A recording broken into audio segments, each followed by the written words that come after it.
حضرت بلال حبشی رضی اللہ تعالیٰ عنہ مشہور صحابی ہیں جو مسجد نبی صلی اللہ علیہ وآلہ وسلم کے ہمیشہ مؤذن رہے۔ شروع میں ایک کافر کے غلام تھے، اسلام لے آئے، جس کی وجہ سے طرح طرح کی تکلیفیں دی جاتی تھیں۔ امیتہ بن خلف جو مسلمانوں کا سخت دشمن تھا، ان کو سخت گرمی میں دوپہر کے وقت تپتی ہوئی ریت پر سیدھا لٹا کر ان کے سینے پر پتھر کی بڑی چٹان رکھ دیتا تھا تاکہ وہ حرکت نہ کر سکے، اور کہتا تھا کہ یا اس حال میں مر جائے اور زندگی چاہے تو اسلام سے ہٹ جائے۔ مگر وہ اس حالت میں بھی خدا احد کہتے تھے، یعنی معبود ایک ہی ہے۔ رات کو زنجیروں میں باندھ کر کوڑے لگائے جاتے تھے اور اگلے دن ان زخموں کو گرم زمین پر ڈال کر اور زیادہ زخمی کیا جاتا تاکہ بے قرار ہو کر اسلام سے پھر جائے یا تڑپ تڑپ کر مر جائے۔ عذاب دینے والے اکتا جاتے، کبھی ابو جہل کا نمبر آتا، کبھی امیتہ بن خلف کا، کبھی اوروں کا، اور ہر شخص اس کو کوشش کرتا کہ تکلیف دینے میں زور ختم کر دے۔ حضرت ابوبکر صدیق رضی اللہ تعالیٰ عنہ نے اس حالت میں دیکھا تو خرید کر آزاد فرمایا۔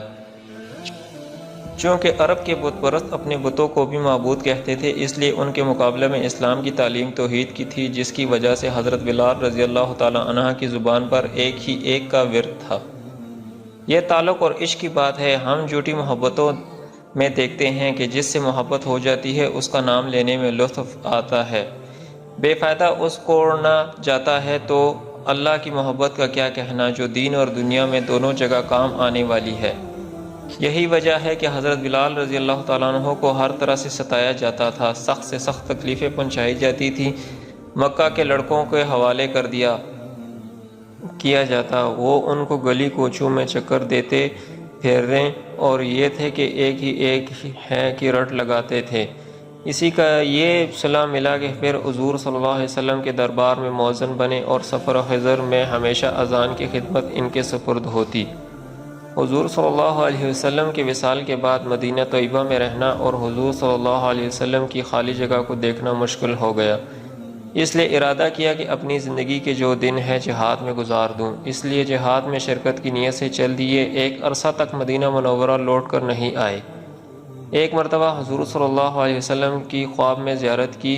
حضور صلی اللہ علیہ وسلم نے فرمایا، بلال یہ کیا ظلم ہے، ہمارے پاس کبھی نہیں آتے، تو آنکھ کھلنے پر مدینہ طیبہ حاضر ہوئے۔ حضرت حسین رضی اللہ تعالیٰ عنہ اور حضرت حسن رضی اللہ تعالیٰ عنہ نے اذان کی فرمائش کی۔ لاڈلوں کی درخواست ایسی نہیں تھی کہ انکار کی گنجائش ہوتی۔ اذان کہنا شروع کی اور مدینہ منورہ میں حضور صلی اللہ علیہ وسلم کے زمانہ کی اذان کانوں میں پڑھ کر کے حرام مچ گیا۔ عورتیں روتی ہوئی گھر سے نکل پڑیں، چند روز قیام کے بعد واپس ہوئے اور سندھ کے قریب دمشق میں وصال ہوا۔